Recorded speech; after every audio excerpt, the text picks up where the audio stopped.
Hello friends, welcome to my channel. आशा करता हूँ सभी अच्छे होंगे। आज के वीडियो में हम लोग फिर से बात करेंगे पर्यावरण अध्ययन के 30 प्रश्नों पर। और चैनल पर अगर आप पहली बार आए, चैनल सब्सक्राइब कर लीजिएगा और बेल आइकन को भी दबा दीजिएगा। सभी को गुड मॉर्निंग। और शुरू करेंगे अपने इस वीडियो को। लिखा है, जमीर जिंदा रख, कबीर जिंदा रख, सुल्तान भी बन जाए तो दिल में फ़कीर जिंदा रख, हौसले के तरकस में कोशिश का वो तीर जिंदा रख, हार जा चाहे ज़िंदगी में सब कुछ, मगर फिर से जीतने की उम्मीद जिंदा रख। तो जीतने की उम्मीद जो है कभी भी ख़त्म नहीं होनी चाहिए, हमेशा बनी रहनी चाहिए। तो इसी के साथ जो है अपना वीडियो शुरू करेंगे और लाइक भी कर दीजिएगा अगर आपको कुछ भी अच्छा लगे। पहला प्रश्न हमारा, जीवाश्म राष्ट्रीय उद्यान निम्न में से किस राज्य में है? मध्य प्रदेश, मणिपुर, उत्तर प्रदेश या महाराष्ट्र? बताइए आप लोग। बहुत ही अच्छा प्रश्न है और सोचने के लिए मैं आपको थोड़ा सा टाइम दूंगा, जिससे आप लोग जो है सोच सकें और सही से जवाब दे सकें। तो इसका राइट आंसर क्या होगा? जीवाश्म राष्ट्रीय उद्यान आपका कहाँ है? मध्य प्रदेश में है। कहाँ है? मध्य प्रदेश में है। मध्य प्रदेश में आपके और भी राष्ट्रीय उद्यान है, जैसे बांधवगढ़ राष्ट्रीय उद्यान, इंदिरा प्रियदर्शनी पेंच राष्ट्रीय उद्यान, कान्हा राष्ट्रीय उद्यान, माधव राष्ट्रीय उद्यान, पन्ना राष्ट्रीय उद्यान, संजय राष्ट्रीय उद्यान। ठीक है, तो ध्यान रखिएगा इनको। मणिपुर में आपका जो है केबुल लामजाओ राष्ट्रीय उद्यान है। उत्तर प्रदेश में दुधवा नेशनल पार्क और चंद्रप्रभा नेशनल पार्क है। दुधवा नेशनल पार्क और चंद्रप्रभा नेशनल पार्क है। महाराष्ट्र में आपके चंदौली, गुगमल, नवागांव। तो इनको ध्यान रखिएगा। संजय गांधी राष्ट्रीय उद्यान है। ये एग्जाम में काफ़ी बार पूछे जाते हैं, तो आपका पहला ऑप्शन सही होगा। अगला प्रश्न, निम्न में से कौन सा विकल्प सही नहीं है? नागा जनजाति मणिपुर में रहती है, मेड़ा जनजाति राजस्थान में रहती है, पटेलिया जनजाति उत्तर प्रदेश में रहती है, भोटिया जनजाति उत्तराखंड में रहती है। तो निम्न में से कौन सा विकल्प आपका सही नहीं है? आपको बताना है क्या जवाब होगा इसका। बिल्कुल बताएं आप लोग। देखिए, कौन सा विकल्प आपका सही नहीं है? आपका ऑप्शन जो थर्ड है ये सही नहीं है। पटेलिया जनजाति आपकी कहाँ रहती है? गुजरात में। गुजरात में रहती है। बाकी नागा जनजाति आपकी मणिपुर में, मेड़ा जनजाति आपकी राजस्थान में और भोटिया जनजाति आपकी उत्तराखंड में रहती है। अगला प्रश्न है, मुझे पता है आप लोगों की तैयारी बहुत ही अच्छी है और आप लोग जो है 30 में कम से कम जो है 20 प्लस सही करेंगे। अगर आप 20 प्लस सही करते हैं तो आपकी तैयारी बहुत ही अच्छी है। और एक एक प्रश्न जो है आपके लिए बहुत ही बहुमूल्य है, क्योंकि इसी प्रकार के प्रश्न एग्जाम में पूछे जाएंगे। ठीक है, लिखा है, निम्न में से कौन सा विकल्प सही है? वन नगरी बरेली को कहते हैं, सूर्य नगरी देहरादून को कहते हैं, सुरमा नगरी जोधपुर को कहते हैं, या इलेक्ट्रॉनिक नगर जो है बेंगलोर को कहा जाता है? क्या होगा आपका जवाब? बताएं आप लोग। बिल्कुल, बहुत ही अच्छा प्रश्न है। बिल्कुल लिखा है, निम्न में से कौन सा विकल्प सही है? तो आपका ऑप्शन कौन सा सही होगा? ऑप्शन आपका चौथा, इलेक्ट्रॉनिक नगरी जो है वो बेंगलोर को कहा जाता है। ठीक है, वन नगरी आपका जो है देहरादून कहलाता है। क्या कहलाता है? देहरादून। सूर्य नगरी आपका जोधपुर कहलाता है। सुरमा नगरी बरेली, बरेली का सुरमा। ठीक है, तो इस तरीके से ध्यान रखिएगा इसको। तीसरे का आपका कौन सा ऑप्शन सही है? चौथा ऑप्शन सही है। और जितने भी क्वेश्चन आप लोग सही करेंगे कमेंट करके आपको बताना है। लिखा है चौथा प्रश्न, बहुत ही शानदार प्रश्न है। लिखा है, चाय, इलायची और काजू के उत्पादन के लिए सबसे उपयुक्त मिट्टी कौन सी होती है? लेटराइट मिट्टी, काली मिट्टी, जलोढ़ मिट्टी या इनमें से कोई नहीं? क्या होगा आपका जवाब? मुझे पता है आपका जो जवाब होगा वो बिल्कुल सही होगा, क्योंकि आपकी तैयारी ही इतनी अच्छी है। काफ़ी दिनों से जो है आप जुड़े हुए हैं मुझसे, तो इतने प्रश्न मैंने ईवीएस के मॉक टेस्ट में करा दिए हैं कि आपको कोई भी चीज़ अलग से पढ़ने की ज़रूरत नहीं पड़ेगी। बाकी जैसे ही आपका एग्ज़ाम आता है यूपी टेट का, एकदम जो है टॉपिक वाइज तैयारी करेंगे। अभी जो है आपको मैंने लगभग पूरा कोर्स ऐसे ही पढ़ा दिया है। और चाय, इलायची, काजू के उत्पादन में लेटराइट मिट्टी जो है सबसे उपयुक्त होती है। काली मिट्टी में आपका कपास उगता है। क्या उगता है? कपास, बहुत ही अच्छी तरीके से उगता है। जलोढ़ मिट्टी, देखिए आपको पता होगा जलोढ़ मिट्टी में जो है गेहूँ, मक्का काफ़ी अच्छे से उगता है। जलोढ़ मिट्टी दो प्रकार की होती है। एक आपकी होती है कैसी? पुरानी जलोढ़ मिट्टी, और एक होती है नवीन जलोढ़ मिट्टी। और इनके स्पेशल नाम होते हैं। देखिए, पुरानी को कहते हैं बांगर। क्या कहते हैं? बांगर कहते हैं। और नवीन को कहते हैं खादर। जैसे एग्जाम में पूछ लिया जाता है कि नवीन जलोढ़ मिट्टी का क्या नाम है, तो खादर कहते हैं, और पुरानी जलोढ़ मिट्टी को बांगर कहा जाता है। अगला प्रश्न आपके लिए है, लिखा निम्न में से कौन सा विकल्प सही नहीं है।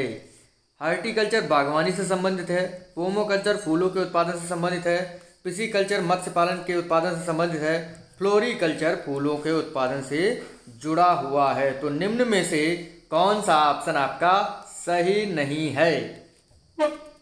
बिल्कुल आप लोग बताएं क्या जवाब होगा आपका। और मुझे पता है, आप लोगों को पता है, क्योंकि इसके बारे में मैंने आपसे काफ़ी बार बात की हुई है। हार्टिकल्चर देखिए बागवानी से संबंधित है, आपका पहला ऑप्शन जो है सही है बिल्कुल। पोमोकल्चर जो है ये किससे जुड़ा हुआ होता है, ये फलों के उत्पादन से जुड़ा हुआ होता है, ना कि फूलों से। तो प्रश्न के अनुसार आपका जो है सही नहीं है आपका सेकंड ऑप्शन। बाकी पिसीकल्चर जो है मत्स्य पालन से जुड़ा हुआ है, फ्लोरिकल्चर आपका फूलों के उत्पादन से जुड़ा हुआ है। अगला प्रश्न आपके लिए लिखा है, वेरीनाग झील किस राज्य में है। बहुत ही इंपॉर्टेंट प्रश्न है, झीलों को आपको याद रखना है, ठीक है। सांभर झील आपकी राजस्थान में है, डल और वुलर झील आपकी जम्मू कश्मीर में है, ठीक है। उमियम झील आपकी कहाँ है, ये आप कमेंट करके बताइएगा। और वेरीनाग झील है, ये आपको अभी बताना है, ये भी बताना है आपको, वेरीनाग झील आपकी कहाँ है। बिल्कुल जवाब आपका सही है, जम्मू कश्मीर में है। कहाँ है, जम्मू कश्मीर में है। लोनार झील आपकी कहाँ है, महाराष्ट्र में है। लोनार झील, लोनार झील आपकी कहाँ है, महाराष्ट्र में है, ठीक है। अगला प्रश्न हमारा लिखा है, बहुत ही अच्छा प्रश्न, कावेरी नदी कहाँ से निकलती है। कावेरी नदी कहाँ से निकलती है, त्र्यंबक गांव, महाबलेश्वर, ब्रह्मगिरी पहाड़ी या अमरकंटक से। बताएंगे आप लोग, कावेरी नदी निम्न में से कहाँ से निकलती है, आप लोगों को बताना है। और बहुत ही अच्छा ये प्रश्न है, बिल्कुल आप लोग बताएंगे। कावेरी नदी जो है आपकी ब्रह्मगिरी पहाड़ी कर्नाटक से निकलती है, ठीक है। इस चीज़ को एकदम दिमाग में बिठा लीजिए। नासिक से जो है आपकी कौन निकलती है, गोदावरी। अमरकंटक से आपकी नर्मदा नदी निकलती है, ठीक है। अगला प्रश्न हमारा लिखा हुआ है, अब देखते हैं प्रश्न हमारा क्या है। रजत क्रांति का संबंध निम्न में से किससे है। अंडा उत्पादन, दुग्ध उत्पादन, आलू उत्पादन या मत्स्य उत्पादन से। बताएंगे आप लोग, रजत क्रांति का संबंध निम्न में से किस चीज़ से है। अंडा उत्पादन से है, दुग्ध उत्पादन से है, आलू उत्पादन से है, मत्स्य पालन से है। सभी को पता है किसके उत्पादन से है, अंडा। और वर्गीज कुरियन जो है श्वेत क्रांति के जनक कहे जाते हैं, और श्वेत क्रांति आपका दुग्ध उत्पादन से जुड़ा हुआ है। हरित क्रांति के जनक विश्व में नॉर्मन ई बोरलाग हैं, और भारत में MS स्वामीनाथन हैं, ठीक है। हरित क्रांति भारत में 1967 और 1968 में जो है प्रवेश हुई, ठीक है।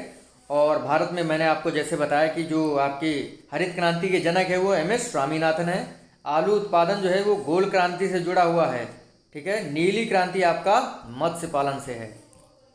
अगला, विश्व का ज्ञात सबसे बड़ा नदी द्वीप कहाँ है। ऑस्ट्रेलिया, भारत, इंग्लैंड या अमेरिका। बहुत ही अच्छा प्रश्न है, एग्जाम में ये काफ़ी बार पूछा गया है। मैंने थोड़ा तोड़ के प्रश्न को पूछा है और आपका जवाब आ जाना चाहिए अब तक। विश्व का सबसे बड़ा ज्ञात नदी द्वीप आपका कहाँ है, भारत में है। और कहाँ पर है भारत में, असम राज्य में है। और किस नदी पर है, ब्रह्मपुत्र नदी में है। कहाँ है, ब्रह्मपुत्र नदी। और द्वीप का क्या नाम है, माजुली द्वीप है। आपको पता ही होगा, मुझे ऐसी आशा है। पिछली वीडियो अगर आप नहीं देखें जरूर देखेगा, क्योंकि वो भी आपके लिए बहुत ही अच्छे प्रश्न हैं। देखिए बहुत ही अच्छी बात लिखी है, लिखा है, डर मुझे भी लगा फासला देखकर। डर मुझे भी लगा फासला देखकर, पर मैं बढ़ता गया रास्ता देखकर। खुद ब खुद मेरे नज़दीक आती गई मेरी मंजिल, मेरा हौसला देखकर। कभी कभी मुझे पहले लगता था कि मुझे जॉब मिलेगी या नहीं मिलेगी, लेकिन मैंने क्या किया, मुझे डर भी लगता था कि पता नहीं क्या होगा क्या नहीं होगा, लेकिन मैंने जो है निरंतर प्रयास जारी रखा। तो आपके सामने जो कुछ हूँ, तो आपको पता ही है, टीचर है इस समय। तो आप भी अपनी तैयारी एकदम जारी रखें, आपकी जॉब आपको ज़रूर मिलेगी एक दिन। तो इसी के साथ अगला प्रश्न आपके लिए है, लिखा है, कौन सा विकल्प सही है निम्न में से। ये थोड़ा सा जो है टिपिकल पड़ जाएगा, लेकिन मुझे पता है आपको ये पता होगा। निम्न में से कौन सा विकल्प सही है। 8 डिग्री चैनल मालदीव व मिनिकॉय के बीच में है। 9 डिग्री चैनल छोटा अंडमान व कार निकोबार के बीच में है। पाक जल संधि भारत और तमिलनाडु के मध्य नहीं है। 10 डिग्री चैनल भारत और पाकिस्तान के बीच में है। थोड़ा सा जो है ये अच्छा प्रश्न है और आपके एग्जाम में पूछा जा सकता है। देखिए आसान प्रश्न हैं, लेकिन इन प्रश्नों को मैंने थोड़ा सा जो है लैंग्वेज इसमें दे दी, तो ये थोड़ा सा जो है टिपिकल हो जाते हैं। तो आपको बताना है निम्न में से कौन सा सही विकल्प है। बिल्कुल आपका जवाब होगा, मुझे पता है, पहला ऑप्शन। देखिए 8 डिग्री चैनल जो है ये मालदीव और मिनी काय के बीच में है। 9 डिग्री चैनल आपका कवरत्ती और मिनी काय के बीच में है। 10 डिग्री चैनल आपका भारत और पाकिस्तान के बीच में नहीं है, ये आपका छोटा अंडमान व कार निकोबार के बीच में है। पाक जलसंधि भारत और तमिलनाडु, यानी लिखा है पाक जलसंधि जो है आपका, यहाँ पर जो है भारत और तमिलनाडु नहीं, यहाँ पर होगा श्रीलंका और तमिलनाडु। ठीक है, थोड़ा सा प्रश्न में गड़बड़ हो गया। पाक जलसंधि भारत और श्रीलंका के बीच में नहीं है, तो आपका पहला ऑप्शन सही होगा। ठीक है, इस चीज़ को ध्यान रखिएगा। पाक जलसंधि जो है श्रीलंका और भारत के बीच में है, पाकिस्तान के बीच में नहीं है, तो आपका पहला ऑप्शन सही है। 8 डिग्री चैनल मालदीव व मिनी काय को जोड़ता है। भारत और पाकिस्तान के मध्य में कौन सी रेखा है? डूरंड, मैकमोहन, रेडक्लिफ या मैगिनाट? बताएंगे आप लोग क्या जवाब होगा इसका। बहुत ही अच्छा प्रश्न है। निम्न में से भारत और पाकिस्तान के बीच में कौन सी रेखा है? सभी को पता है कौन सी है, रेडक्लिफ है। कौन सी है? रेडक्लिफ। मैकमोहन रेखा आपकी किसके बीच में है? भारत और चाइना के बीच में। पहले जब जो है डूरंड रेखा भारत और अफगानिस्तान के बीच में थी, लेकिन वर्तमान में जो भारत का क्षेत्र जो है जम्मू कश्मीर में जो जुड़ा हुआ है भारत से, ठीक है, उसको उस पर जो है किसने अधिकार कर लिया है? उस पर पाकिस्तान ने अधिकार कर लिया हुआ है। तो डूरंड रेखा वर्तमान में पाकिस्तान और अफगानिस्तान के बीच में है। तो आपका ऑप्शन जो है थर्ड सही होगा कि भारत और पाकिस्तान के मध्य जो है रेडक्लिफ रेखा है। अगला है, निम्न में से कौन सा पश्चिमी तट पर स्थित बंदरगाह है? पारादीप, विशाखापट्टनम, चेन्नई या कांडला? बताएंगे आप लोग। भारत के पश्चिम तट पर स्थित बंदरगाह निम्न में से कौन सा है? बहुत ही इम्पोर्टेंट प्रश्न है ये, आपको पता ही होना चाहिए। बिल्कुल आप लोग बताइए, भारत के पश्चिमी तट पर स्थित आपका कौन सा बंदरगाह है? पश्चिमी तट पर स्थित बंदरगाह आपका कौन सा होगा? पारादीप, विशाखापट्टनम, चेन्नई या कांडला? देखिए विशाखापट्टनम, चेन्नई ये आपके जो हैं कहाँ है बंदरगाह? ये आपके हैं पूर्वी तट पर। और कांडला जो है आपका ये कहाँ है? ये पश्चिमी तट पर है। कहाँ है? पश्चिमी तट पर है। कांडला बंदरगाह आपका गुजरात में है। पारादीप बंदरगाह आपका कहाँ है? बताना है आपको कमेंट करके। विशाखापट्टनम आंध्र प्रदेश में है। और चेन्नई आपका कहाँ है? तमिलनाडु में है। चेन्नई, तूतीकोरिन और एन्नोर जो है ये आपके तमिलनाडु में है। ठीक है, अगला प्रश्न है हमारा। देखिए पश्चिमी घाट पर आपके कौन से बंदरगाह हैं? जैसे कांडला, मुंबई, मुर्मुगोवा, मंगलुरु, कोच्चि और नेहावा सेवा जो है ठीक है। ठीक है, इस चीज़ को एकदम ध्यान रखिएगा। अगला प्रश्न है, तुजु दर्रा निम्न में से किस राज्य में है? सिक्किम, मणिपुर, आंध्र प्रदेश या उत्तराखंड? बताएंगे आप लोग। तुजु दर्रा निम्न में से किस राज्य में है? मैंने आपको बताया काफ़ी बार, तू जा मणिपुर, आपको पता ही होगा। अगला प्रश्न है हमारा, एशिया में सर्वाधिक जनसंख्या घनत्व वाला देश कौन सा है? भारत, चाइना, सिंगापुर या इंडोनेशिया? आपको पता है सर्वाधिक जनसंख्या कहाँ है? चाइना में है। दूसरे नंबर पर हमारा इंडिया है। आपको बताना है सर्वाधिक जनसंख्या घनत्व जो है कहाँ है एशिया में? भारत, चाइना, सिंगापुर या इंडोनेशिया में? बिल्कुल आपका जवाब सही है। ये आपका होगा कहाँ? सिंगापुर में है। आपका ऑप्शन थर्ड सही है। अगला प्रश्न है, अफ्रीका के शीतोष्ण घास के मैदान क्या कहलाते हैं? विल्ड, सवाना, कंपास या डाउन्स? अफ्रीका के शीतोष्ण घास के मैदान क्या कहलाते हैं? 15वां प्रश्न है आपका। और आपका जवाब क्या है? मुझे पता है, बिल्कुल वेल्ड होगा। वेल्ड होगा। अफ्रीका के शीतोष्ण घास के मैदान वेल्ड कहलाते हैं और उष्ण घास के मैदान सवाना कहलाते हैं। डाउन्स आपका कहाँ है? डाउन्स घास के मैदान आपके ऑस्ट्रेलिया में है। मरे व डार्लिंग जो नदियाँ हैं वो आपकी ऑस्ट्रेलिया में हैं। ऑस्ट्रेलिया की राजधानी का क्या नाम है? कैनबरा। क्या नाम है? कैनबरा है। अगला प्रश्न आपके सामने है, लिखा है स्वर्ण नगरी के नाम से प्रसिद्ध, फेमस है किम्बरेले, जोहान्सबर्ग, लंदन या पेरिस? बताइए निम्न में से कौन सा स्वर्ण नगरी के नाम से फेमस है? और बहुत ही अच्छा प्रश्न है, बताएंगे आप लोग। स्वर्ण नगरी के नाम से फेमस आपका जोहान्सबर्ग है। कौन है? जोहान्सबर्ग है। आपका ऑप्शन बी सही है। हीरे की नगरी आपकी किम्बरेले कहलाती है। अगला प्रश्न है, लिखा है इटली की गंगा किसे कहा जाता है? सीन नदी, पो नदी, नील नदी या अमेजन नदी? बताइए आप लोग। इटली की गंगा किसे कहा जाता है? इटली की गंगा किसे कहा जाता है?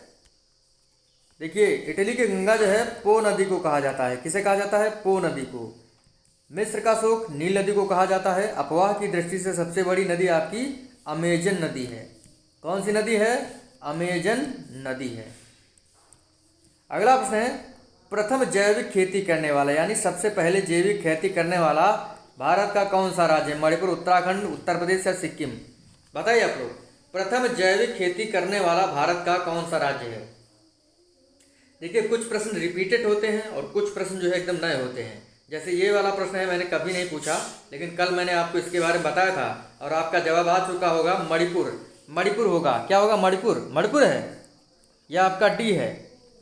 डी ऑप्शन आपका सही। सिक्किम राज्य ऐसा है जहां पर सबसे पहले क्या हुई थी? प्रथम जैविक खेती स्टार्ट हुई थी। अगला, कोविड जो है सर्वप्रथम कहाँ से फैला? कोरोना कहाँ से फैला? भारत, इंग्लैंड, चाइना या ब्रिटेन? बहुत ही अच्छा प्रश्न बताएं आप लोग। कोविड-19 जो है, नोवेल कोरोना वायरस जो है कहाँ से फैला था? सभी को पता होगा। पूरा जो है हाहाकार मचा दिया है 2019 से। और ये कहाँ से फैला था? चाइना के वुहान सिटी से। चाइना वाले जो हैं छोटी छोटी आंख वाले सब कुछ मार के खा जाते हैं, जिसकी वजह से क्या बताएं जो है अपना ये कोरोना बाबा आ गया। रोज़ लॉकडाउन लगता है, इसी वजह से जो है क्या बताएं, परीक्षाएं कैंसिल हो गई। कोई बात नहीं है, धैर्य रखिए, परीक्षाएं होंगी आपकी। लिखा है, निम्न में से कौन सा असत्य है? श्वेत महाद्वीप अंटार्कटिका को कहते हैं, अंध महाद्वीप अफ्रीका को कहते हैं, प्रायद्वीपों का प्रायद्वीप उत्तरी अमेरिका को कहते हैं, या सबसे बड़ा महाद्वीप आपका एशिया है? बताएं आप लोग, निम्न में से कौन सा कथन आपका असत्य है? बिल्कुल आपका जवाब आ जाना चाहिए। बिल्कुल आपका जवाब आ चुका होगा। श्वेत महाद्वीप अंटार्कटिका को कहते हैं, ये तो सही है। अंध महाद्वीप अफ्रीका को कहते हैं, ये भी सही है। प्रायद्वीपों का प्रायद्वीप जो है उत्तरी अमेरिका को नहीं कहते हैं, ये किसे कहते हैं? ये यूरोप को कहा जाता है। ठीक है, किसे कहा जाता है? यूरोप को कहा जाता है, यूरोप को।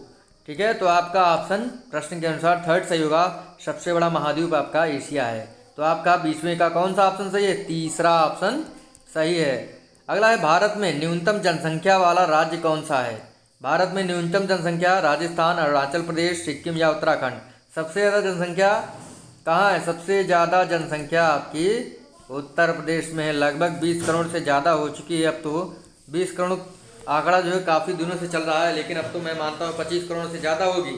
भारत में न्यूनतम जनसंख्या वाला राज्य आपका कौन सा है? बिल्कुल ये है आपका सिक्किम। कौन है? सिक्किम है। थर्ड ऑप्शन आपका सही है। बगलीहार परियोजना किस राज्य में है? बगलीहार नदी परियोजना किस राज्य में? झारखंड, जम्मू कश्मीर, महाराष्ट्र या बिहार? बिल्कुल बताएं। कोसी नदी जो है बिहार का शोक कहलाती है। महानदी आपकी उड़ीसा में बहती है। गंगा गंगोत्री से निकलती है। चंबल नदी जनापा पहाड़ी से निकलती है। अमरकंटक से आपकी कौन सी निकलती है? नर्मदा नदी निकलती है। तो इन पॉइंट्स को ध्यान रखिएगा। बगलीहार परियोजना के बारे में आपको बताना है। बगलीहार परियोजना आपकी कहाँ है? जम्मू कश्मीर राज्य में है। पंचेत बांध आपका दामोदर नदी पर है, जो कि आपका झारखंड में है। कोयना परियोजना जो है आपकी महाराष्ट्र की है। गंडक परियोजना आपकी बिहार राज्य की है। बगलीहार परियोजना आपकी जम्मू कश्मीर में है। ठीक है, इस चीज़ को आप लोग ध्यान रखिएगा। और किस नदी पर है? चिनाब नदी पर है। कौन सी नदी पर है? चिनाब नदी पर है। अगला प्रश्न, सर्वाधिक पुरुष साक्षरता वाला राज्य भारत का निम्न में से कौन सा है? मिजोरम, गोवा, त्रिपुरा या हिमाचल प्रदेश? सर्वाधिक पुरुष साक्षरता वाला राज्य निम्न में से कौन सा है? बिल्कुल देखिए, मैंने केरल का नाम तो गायब कर दिया, तो आपको बताना है आप कौन सा होगा। क्योंकि जब केरल का नाम आता है तो चाहे वो महिला की बात करें चाहे वो पुरुष की बात करें, सबसे नंबर 1 पर आपका केरल है। लेकिन उसके बाद कौन सा आता है?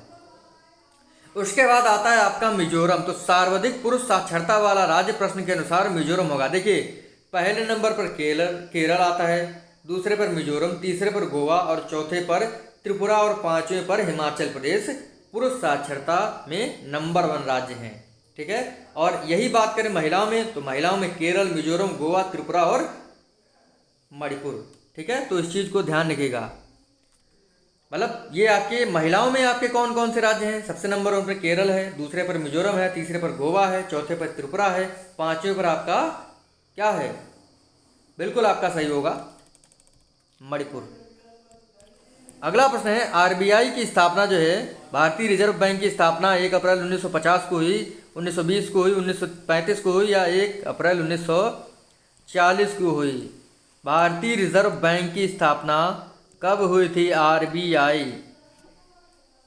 क्या होगा इसका जवाब? बहुत ही आसान सा और बहुत ही अच्छा प्रश्न है। बिल्कुल आपका जवाब सही है, मुझे पता है। 1 अप्रैल 1935 को जो है आरबीआई की स्थापना हुई थी और इसका राष्ट्रीयकरण जो है 1949 में हुआ था। कब हुआ था? 1949 में हुआ था। अगला प्रश्न हमारा लिखा हुआ है, देखिए लिखा नहीं है, कुछ पढ़ने के लिए आपके लिए, क्योंकि ये छोटी छोटी जो बातें लिखी होती हैं एकदम एनर्जी लाती हैं और निगेटिविटी को दूर रखती हैं। जीवन में बाधाएं होंगी, शंकाएं होंगी, गलतियां भी होंगी, लेकिन कड़ी मेहनत करें तो कोई सीमा नहीं होगी। बिल्कुल हर प्रश्न का और हर जो है आपकी समस्या का हल क्या है? मेहनत है। आप मेहनत करेंगे तो सफलता जरूर मिलेगी, इस चीज़ को ध्यान रखिएगा। अगला प्रश्न आपके सामने है, लिखा हुआ है, प्राक्कलन समिति के सदस्यों का कार्यकाल कितने वर्ष होता है? 5 वर्ष, 1 वर्ष, 3 वर्ष या 6 वर्ष? प्राक्कलन समिति के सदस्यों का कार्यकाल कितना होता है? देखिए प्राक्कलन समिति में जो है लोकसभा के कितने सदस्य होते हैं? आप सभी को पता होगा 30 सदस्य होते हैं। ठीक है, इस चीज को ध्यान रखिएगा।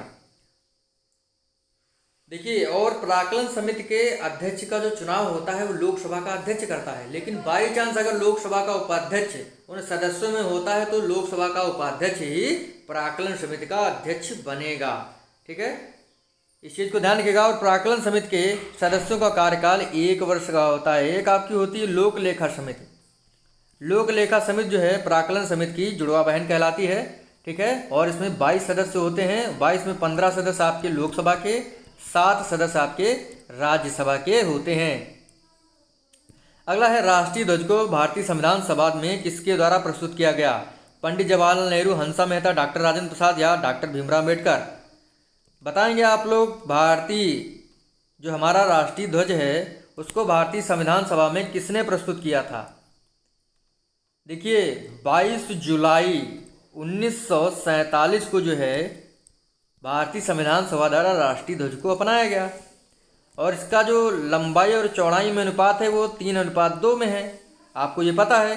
और राष्ट्रीय ध्वज को भारतीय संविधान सभा में हंसा मेहता जी ने क्या किया था? प्रस्तुत किया था। जंगल की आग निम्न में से किसे कहा जाता है? ढाक को, रेफ्लेसिया को, वुल्फिया को या कैंथ को? वेरी वेरी इंपॉर्टेंट प्रश्न, नया भी प्रश्न है, नया नहीं है, एग्जाम में पूछा गया है काफ़ी बार। जंगल की आग किसे कहा जाता है? ढाक को, रेफ्लेसिया को, वुल्फिया को या कैंथ को? बिल्कुल आपका जवाब सही है, ये कहा जाता है ढाक को। देखिए सबसे बड़ा जो आपका पुष्प है वो रेफ्लेसिया है, सबसे छोटा वुल्फिया है और टेनिस गेंद जैसा जो आपका फल होता है वो कैंथ कहलाता है।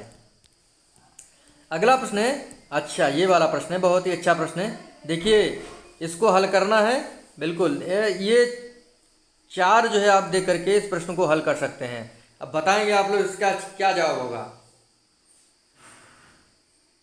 बिल्कुल बताएं, थोड़ा सा सोचने का टाइम दूंगा क्योंकि गणित का सवाल होता है तो आपका दिमाग जो है घूम जाता है। ये मैं इसलिए रखता हूँ क्योंकि थोड़ा सा जो है आपका जो दिमाग एकदम परेशान हो जाता है तो इसमें लगे, थोड़ा सा एक्टिव हो जाए। बिल्कुल आपका जवाब जो है मुझे पता है, आ गया होगा अब तक। लिखा है 7 और 2 9, 9 में 7 की गुणा आ जाएगा 63 और 6 5 11, 11 और देखिए इनको जोड़ा गया है और पहले में गुणा करी गई है तो 11 छक्का 66। इसी प्रकार से 8 4 12 और 12 में 8 की गुणा 96 और 9 और 7 कितना होता है? 16। 16 नामा, अब गुणा करके बताएंगे क्या होगा। 16 नामा क्या होता है? 16 नामा 144। तो यहाँ पर आपका क्या आएगा? 144 आंसर आएगा। मैं खुद ही इसको पहली बार कर रहा हूँ, मैंने जो है खाली देखा था इसकी सीरीज, लेकिन इस आंसर को मैंने अभी निकाला है आपके सामने। अगला प्रश्न है, बीजों को सुप्तावस्था में कौन रखता है? साइटोकानिन, एथिलीन, फ्लोरीजेंस या एब्सिसिक एसिड? बीजों को सुसुप्तावस्था में कौन रखता है? साइटोकानिन, एथिलीन, फ्लोरीजेंस या एबिसिसिक एसिड। बिल्कुल आपको बताना है, थोड़ा सा हो सकता है आपको पता भी होगा और नहीं भी पता होगा तो अभी पता चल जाएगा। बिल्कुल, बीजों को सुषुप्तावस्था में एब्सिसिक एसिड रखता है, आपका चौथा ऑप्शन सही होगा। और साइटोकाइनिन जो है, जो बौने पौधे होते हैं उनको लंबा करता है। एथिलीन जो है गैसीय अवस्था में पाया जाता है और ये फलों को पकाने में सहायक होता है। फूलों को खिलने में जो है फ्लोरीजेंस सहायता करता है। नींबू में डाई बैक रोग किसकी वजह से लगता है? जस्ते, तांबा, लोहा या सोना? किसकी कमी से लगता है ये आपको बताना है। नींबू में डाई बैक रोग किसकी कमी से लगता है? जस्ता, तांबा, लोहा या सोना? बिल्कुल आपका जवाब सही है, तांबा होगा। अगला प्रश्न, पोस्ता जो है, पोस्ता से क्या प्राप्त होता है? अफीम, चाय, कपास या तंबाकू? पोस्ता से निम्न में से क्या प्राप्त होता है? पोस्ता से निम्न में से क्या प्राप्त होता है? बिल्कुल आपका जवाब सही होगा, अफीम। क्या प्राप्त होता है? अफीम प्राप्त होता है। 30 में से आपने कितने प्रश्न सही करें ये आपको बताना है और 30वें का पहला ऑप्शन सही है। पोस्ता से क्या प्राप्त होता है? आपका अफीम प्राप्त होता है। आपको कमेंट करके जरूर बताना है कि आपने कितने प्रश्न सही करे हैं। लिखा है, लक्ष्य ना ओझल होने पाए कदम मिलाकर चल। लक्ष्य ना ओझल होने पाए कदम मिलाकर चल, सफलता तेरी कदम चूमेगी आज नहीं तो कल। सफलता तेरा कदम चूमेगी या तेरी कदम चूमेगी आज नहीं तो कल। तो इस चीज़ को ध्यान रखिएगा, लक्ष्य जो है ओझल नहीं होना चाहिए और कदम मिलाकर जो आप चलते रहिए, मेहनत करते रहिए, सफलता आपके कदमों में एक दिन होगी। 30 में से जितने भी प्रश्न आप सही करें कमेंट करके जरूर बताएगा। मिलते हैं आपसे अगले वीडियो में। थैंक यू फ्रेंड, धन्यवाद।